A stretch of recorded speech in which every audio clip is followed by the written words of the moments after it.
Sekarang tidak di mana-mana, nggak di kampung, nggak di kota. Banyak manusia yang lebih terpicu, lebih terpesona dengan perkara-perkara sunnah, tetapi meninggalkan perkara-perkara yang wajib. Mana contohnya? Banyak orang yang salah kaprah ketika ada tablik akbar berbondong-bondong, beramai-ramai datang, tetapi ketika ada kajian rutinan dia nggak mau hadir. Sedangkan pengajian rutinan itu hukumnya wajib ain. Ketika misalkan di kampung kita ada pengajian rutin, misalkan yang ngajarnya kitabnya dicantumkan, contoh seperti kitab Fathul Mu'in atau kitab Kasyifatus saja. Nah, ketika kita tidak mendatangi pengajian tersebut tanpa udzur syar'i, maka dosa kita.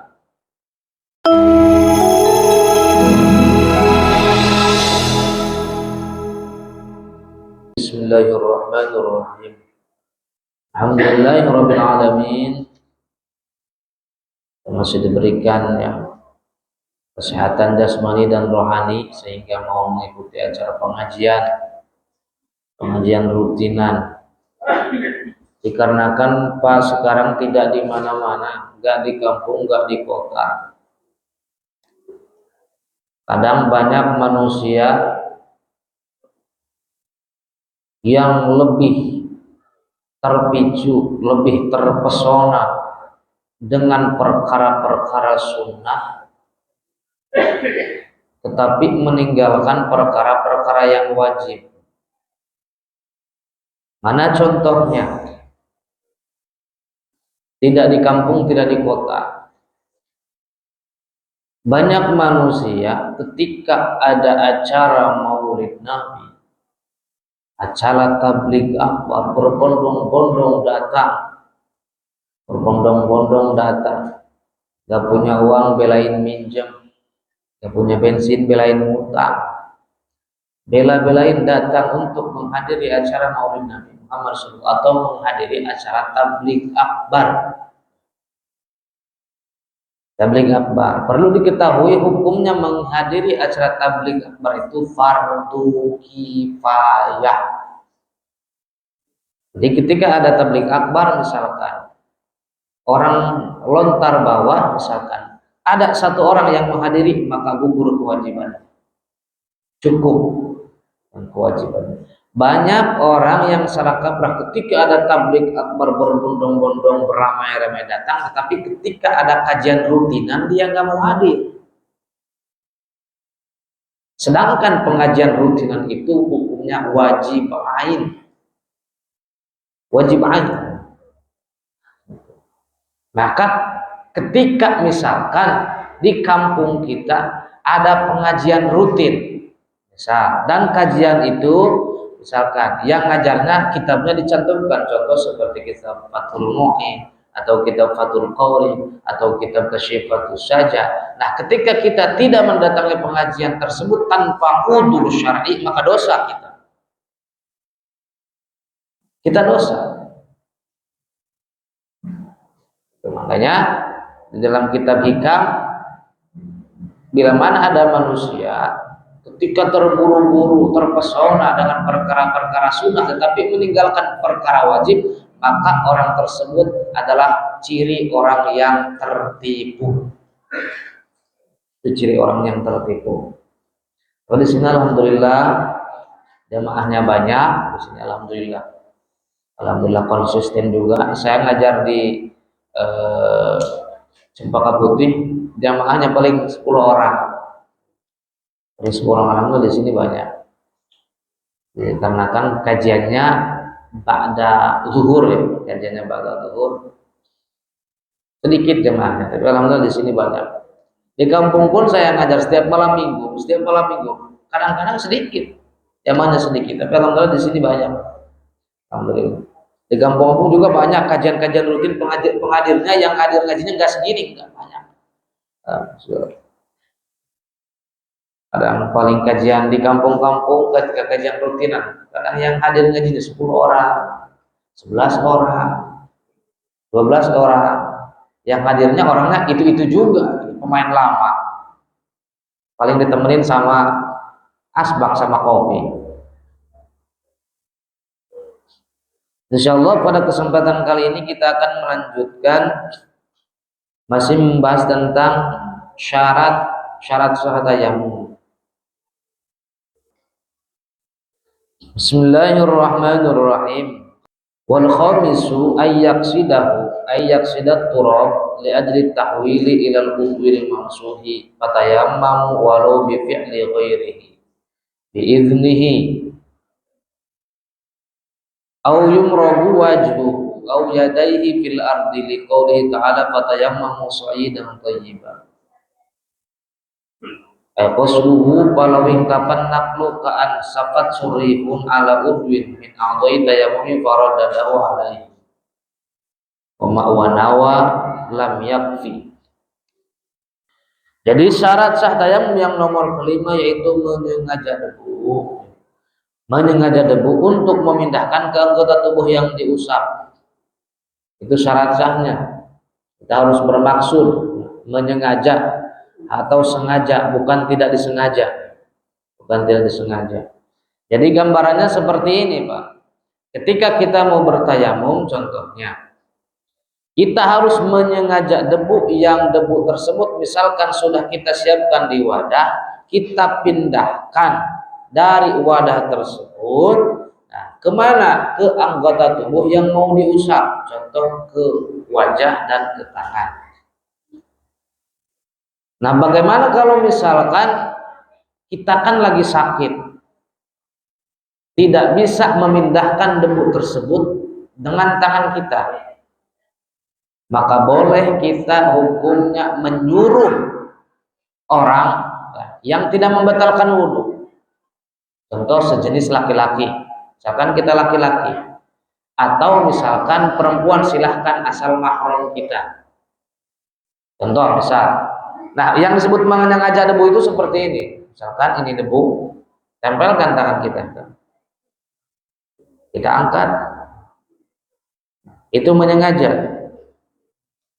Bermaksud memindahkan debu. Dipindahkan kemana? Dipindahkan, ditempelkan, diusapkan ke anggota tayamum. Ke muka dan ke tangan. Nah, ketika misalkan kita tidak bisa dikarenakan kita sakit, boleh kita menyuruh orang lain. Contoh misalkan saudara kita laki-laki, misalkan, Bang, saya mau bertayamum, tolong dong pindahin debu dari itu ke wajah saya. Misalkan ada temennya, misalkan laki-laki atau misalkan saudaranya laki-laki yang minang debu, ya usap-usap ke wajah orang yang sakit, tempelin lagi, usapin ke tangannya. Usapin ke tangan yang satu lagi. Bisa atau tidak bisa? Silahkan. Dengan syarat, ya, orang yang memindahkan debu tersebut harus menyengaja memindahkan debu. Nah, timbul pertanyaan bagaimana kalau misalkan tidak ada proses pemindahan? Tidak ada proses pemindahan dari tempat debu misalkan ke wajah atau ke tangan. Di sini kata Syekh Nawawi Al-Bantani, apabila tidak ada proses pemindahan debu ke wajah, misalnya angin debu menghembuskan debu hingga mengenai anggota tubuh tayamum, kemudian mutayammim menggerak-gerakkan anggota-anggota tubuhnya agar mengenai debu, dan ia berniat, maka tayamumnya belum mencukupi. Meskipun ia menyengaja tayamum dengan berdiri di tempat terhempasnya angin, karena tidak adanya kesengajaan dari sisi mutayamum sendiri, sebab tidak ada proses pemindahan debu yang membuktikan adanya kesengajaan. Ini kata Syekh Nawawi Al-Bantani. Jadi ketika misalkan ada seseorang tidak menyengaja, tidak ada proses pemindahan debu ke wajah atau ke tangan, maka itu tidak dihukumi cukup. Gambarannya seperti ini, misalkan kita mau bertayamum, misalkan musim angin kencang, musim angin puting beliung, dikarenakan gak ada air, misalkan musim kemarau yang banyak angin. Ketika keluar rumah misalkan ada angin kencang, dan ada debunya, sengaja kita berdiri di angin tersebut. Nah, debu tersebut mengenai wajah kita dan mengenai tangan kita. Baru kita usap-usap. Niat saya bertayamum karena mau sholat, niat saya bertayamum karena mau sholat zuhur.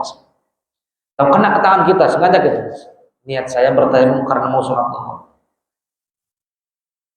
Sedangkan kenyataannya debu itu ada dan debu itu mencukupi karena hembusan angin tersebut.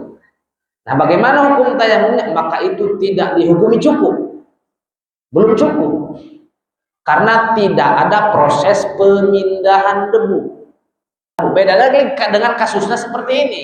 Contoh, angin besar mengandung debu. Angin besar mengandung debu. Misalkan kita mengambil kain, kita pasang kain kita seperti ini misalkan. Nah, debu itu menempel di kain. Ketika menempel di kain, misalkan baru kita usap-usap ke wajah dan ke tangan kita. Nah, maka itu cukup. Jika seperti itu, maka sah. Boleh, karena ada unsur pemindahan. Maka itu dihukumi cukup dan dihukumi boleh. Nah, di sini ada perbedaan dengan wudhu. Kalau tayamum itu medianya debu. Nah, kalau berwudu itu medianya air. Itunya, alatnya air. Nah, prakteknya hampir sama, tapi beda dengan wudu. Kalau wudu misalkan, beda lagi dulu. Misalkan kita nyelam ke kolam renang. Terus ketika kita menyelam di air, kita niat berwudu. Walaupun nggak kumur-kumur, walaupun misalkan nggak membasuh hidung, ketika di dalam air enggak begini. Plus kolamnya yang dalam ya, lebih dari 2 kolam. Kita menggerak-gerakkan badan kita dan niat berwudu. Niat saya berwudu atau niat saya menghilangkan hadas kecil fardu karena Allah ketika sambil menyelam tersebut, maka dihukumi sah wudunya. Beda lagi dengan tayamum. Nah, tayamum seperti tadi, misalkan ada angin puting beliung misalkan yang mengandung debu. Nah, kita sengaja berdiri, menggerakkan tangan, menggerakkan muka, dan kenyataannya debu tersebut menempel di tangan dan di muka, maka itu hukumnya tidak sah. Jika tayamum itu beda dengan wudu. Yang selanjutnya, wasadisu ayam saha wajuhu wa yadaihi bi dharbataini ay wala budda min dharbataini syar'an in amkana atayammu aqlan bi dharbatin bi khirqatin aw nahwiha. Yang nomor ke-6 syarat sah tayamum yaitu mutayamim harus mengusap wajah dan kedua tangan dengan 2 kali pukulan atau 2 kali usapan. Intinya tidak sah hukumnya ketika kita bertayamum mengusap wajah dan mengusap tangan dengan debu 1 kali pukulan. Contoh seperti ini, 1 kali. Seperti ini. Ada sisanya ke tangan nih, maka tidak sah karena hanya 1 kali. Di situ disyaratkan harus 2 kali. Berarti ketika wajah tempelin ke debu, usap, buang, tempelin lagi, baru ke tangan. Itu syaratnya harus 2 kali. Nah, begitupun contoh yang saya tadi jelaskan, ketika misalkan ada angin besar mengandung debu. Kita angkat kain kita seperti ini. Dan jika mau sah tayamumnya harus dibagi 2. Bagi 2 debunya. Sisi sebelah kanan untuk wajah, sisi sebelah kiri atau ujung sebelah kiri untuk kedua tangan. Maka itu dihukumi sah. Dengan demikian diwajibkan secara syar'i melakukan pukulan ke debu sebanyak 2 kali. Meskipun secara logis masih memungkinkan bertayamum dengan satu kali pukulan, ya, dengan satu kali pukulan ke debu melalui sarana kain atau selainnya. Misalnya mutayamim memukul debu dengan kain, kemudian ia meletakkan kain tersebut ke wajah dan kedua tangannya secara bersamaan. Lalu ia mengurutkan usapan dengan cara pertama. Maka itu hukumnya tidak sah. Maka di sini disyaratkan harus 2 pukulan. Nah, ketika misalkan contoh seperti tadi memakai mediasi kain yang ada debunya, jika misalkan dielapkan secara langsung kainnya tanpa dibagi, maka itu tidak sah tayamumnya. Contoh misalkan di kain kita sudah ada debunya, satu kain ada debunya, misalkan kan banyak, langsung kita usap-usap, beres ini baru ke bawah, ke tangan, maka itu tidak sah. Nah, bagaimana cara supaya sah? Dipisah, satu kain ujung sebelah kanan atas kita angkat seperti ini, kan yang ini utuh, yang bawah ujung sebelah sini utuh. Tuh, baru putar ujung ini, ambil pakai tangan,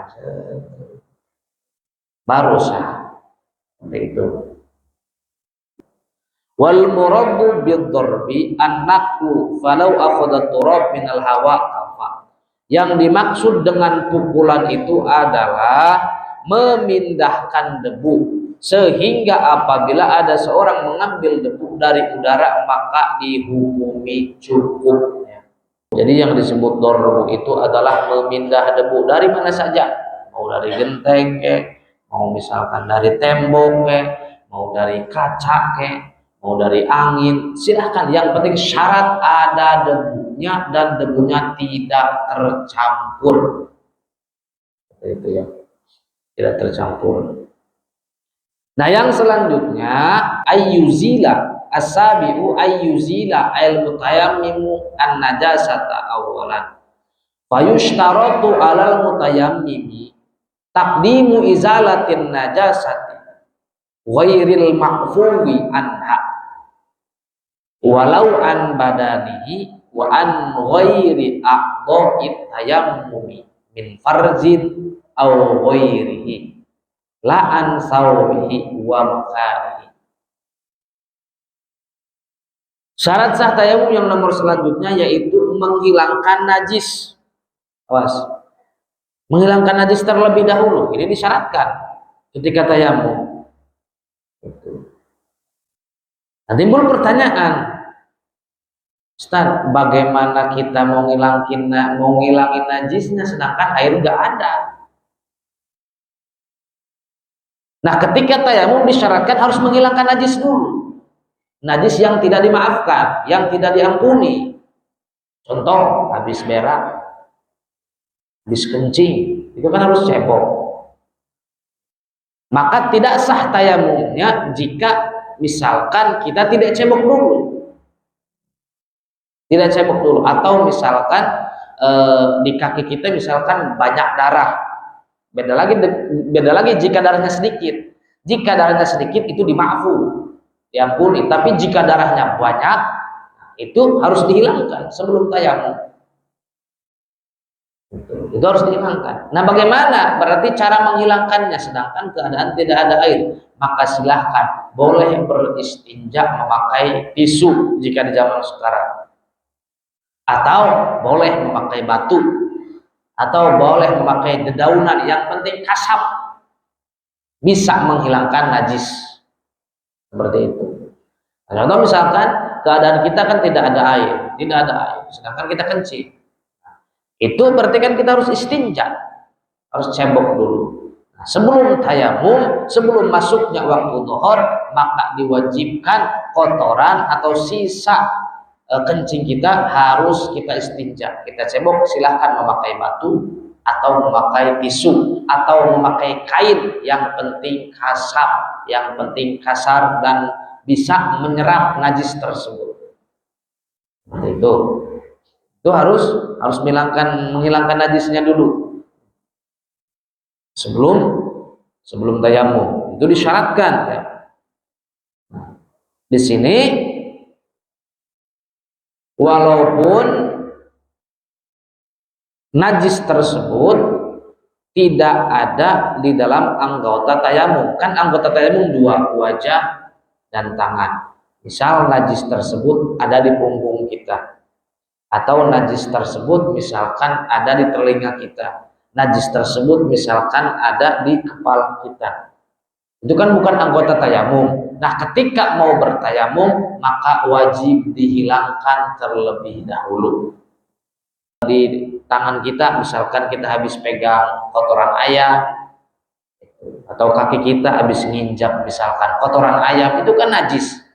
Maka itu wajib dihilangkan sebelum melaksanakan tayamum.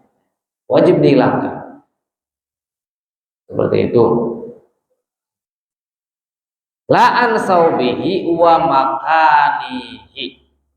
Nah, timbul pertanyaan, bagaimana kalau misalkan ketika kita mau bertayamum, badan sudah steril, semuanya suci, tidak ada najisnya, tetapi pakaian kita ada najisnya. Pakaian kita ada najisnya. Nah, maka di sini la ansaubihi, di sini wa makanihi. Contoh misalkan, ketika kita mau bertayamum, misalkan baju kita banyak kotoran ayamnya. Atau misalkan ketika kita mau bertayamum, misalkan baju kita banyak darahnya atau banyak nanahnya, atau misalkan celana dalam kita misalkan ada sisa kencingnya, atau celana dalam kita misalkan ada sisa tainya, kita mau bertayamum, nah, maka silahkan lanjutkan saja tayamumnya walaupun di pakaian kita ada najisnya. Karena itu di pakaian, bukan di badan. Nah, tetapi ketika kita melaksanakan sholat, maka pakaian tersebut wajib diganti karena ada najisnya. Karena tidak sah hukumnya sholat jika pakaian kita ada najisnya. Silakan, sampai di sini ada yang mau bertanya?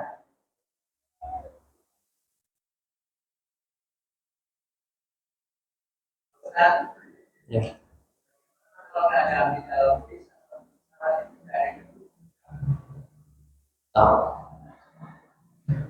Bagaimana jika keadaan di dalam bis atau di dalam pesawat sedangkan tidak ada debu untuk bertayamum? Maka di situ jalan satu-satunya hanyalah sholat li hurmatil waktu, sholat menghormat kepada waktu. Nah, bagaimana kalau misalkan tidak ada media untuk bersuci? Air kan nggak ada, debu pun tidak ada. Maka silahkan sholatnya sholat li hurmatil waktu. Nah, kan nggak wudhu, tidak apa-apa. Tidak apa-apa, karena tidak ada media untuk berwudhunya, tidak ada media untuk bertayamumnya. Silahkan sholat li hurmatil waktu. Ketika turun dari bus, ketika turun dari kapal, baru iadah sholatnya. Dikodok sholatnya, wajib itu. Wajib, kita lakukan secara sempurna. Misalkan turun dari kapal atau turun dari bus, misalkan ada debu, langsung tayamum. Sholat seperti biasa, mengkodok sholat zuhur. Atau turun dari pesawat misalkan ada air, silahkan wudhu. Saya kejadian Pak kemarin, malam minggu kemarin. Tapi itu kebetulan saya sudah wudhu. Karena udah punya feeling gak enak gitu ya. Saya dari rumah wudhu, itu kan berangkat jam 2. Saya mau ceramah ke daerah Pulau Gebang, Kota Tangerang, malam minggu kemarin. Kota Tangerang naik tol, ternyata macet. Ada rest area 1. Saya ke supir, rest area, ternyata pas lagi kencang, mau ke kiri kan susah. Ini gimana? Tapi kadang saya punya wudhu. Terus cari rest area ke depan nggak ada. Itu kesalahan keteledoran saya. Sebetulnya itu jarak sudah lebih dari 88 kilo. Jadi jika di jamak pun di rumah bisa. Saya tarik asar ke zuhur bisa. Nah, yang akhirnya asar dilewat. Gimana nih nggak bisa sholat asar? Akhirnya saya sholat di mobil. Dengan sholat li hurmatil waktu. Niat saya sholat asar 4 rakaat li hurmatil waktu. Gerakannya seperti apa? Ya silahkan ruku seperti ini.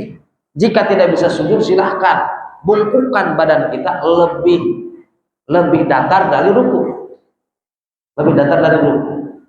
Menghadap kiblat tidak, karena itu sholat dihormati waktu. Nah, ketika sampai ke tujuan maghrib baru kita qodho sholat asar. Nah, bagaimana ketika kejadian seperti itu? Ketika kita melakukan sholat dihormati waktu, kita tidak terkena dosa meninggalkan sholat. Tapi tetap sholat harus kita qodho. Tetap harus kita ganti sholatnya. Sholatnya harus diqodho. Cuman insya Allah kita tidak terkena dosa besar meninggalkan sholat. Jadi contoh seperti tadi yang Bapak tanyakan tadi itu sama halnya contoh seperti misalkan orang yang sedang punya hadas junub, tidak ada air, tidak ada debu. Nah, misalkan malamnya naik, bangun subuh, misal tidak ada air buat mandi wajib, nggak ada debu juga buat tayamum. Sedangkan waktu subuh mau habis, kenyataan dia sadar dari jam 4, maka silahkan sholat li hurmatil waktu dalam keadaan punya hadas junub, tidak apa-apa. Nah, ketika misalkan jam 8 melihat air, baru dapat air, jam 9 dapat air, langsung mandi wajib, beres mandi wajib, qodho sholat subuh tersebut. Tetap sholatnya harus diganti tetap, cuman kita mempunyai keringanan, tidak mendapat dosa besar karena meninggalkan sholat, karena kita nggak ninggalin sholat, enggak. Jadi itu namanya sholat li hurmatil waktu, sholat menghormat kepada waktu, seperti itu.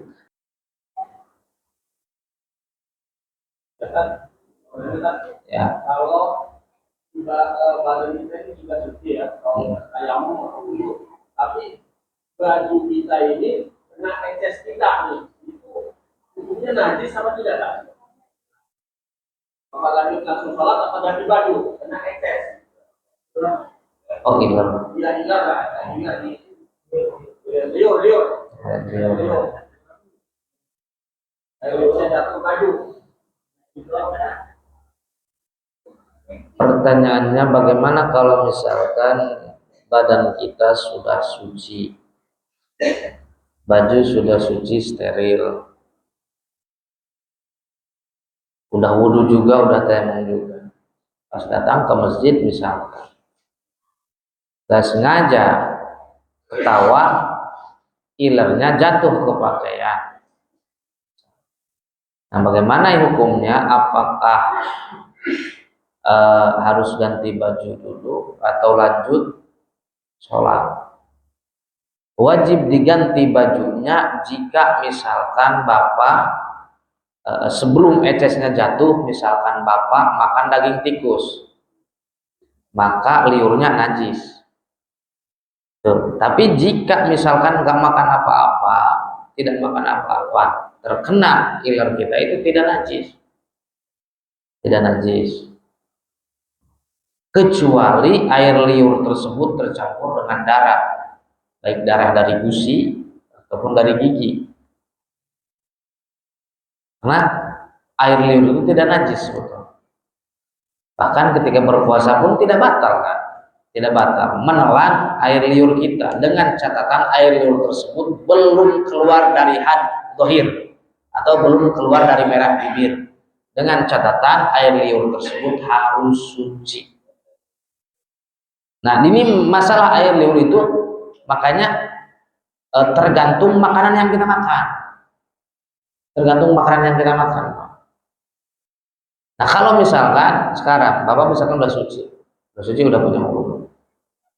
Misalkan cuma makan jagung sama apa ini, sama singkong, beres makan ini minum, air liurnya kena pakaian, maka lanjutkan saja sholat. Karena insya Allah ini tidak najis. Beda lagi dengan makan tongkol atau ikan bandeng. Mas, karena ikan tongkol dan ikan bandeng itu menjadi perbincangan ulama. Ada yang bilang najis, ada yang membolehkan.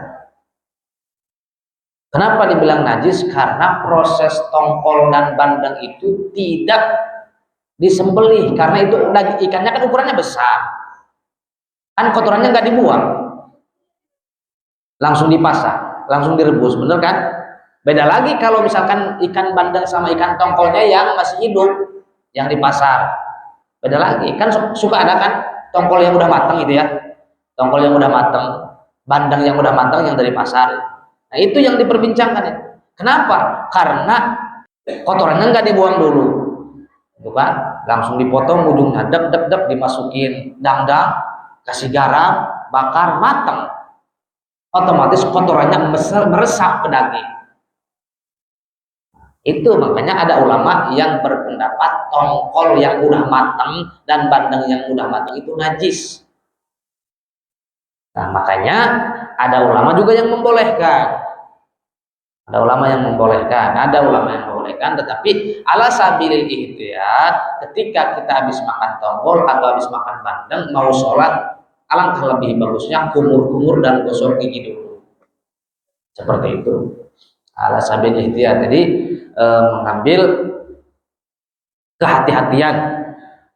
Berbeda lagi dengan ikan-ikan yang masih kecil, yang sulit jika harus membersihkan kotorannya dulu. Contoh seperti misalkan ikan teri, ikan teri itu kan kecil-kecil, kan jika harus dibersihin kotorannya dulu kan sulit. Beda lagi itu kan kalau ukuran tongkol, ukuran bandeng kan udah besar, sudah besar. Makanya harus dibersihkan dulu ya. Nah, beda lagi air liurnya jika air liur sedang tidur. Awas, karena air liur yang keluar dari lambung itu hukumnya najis.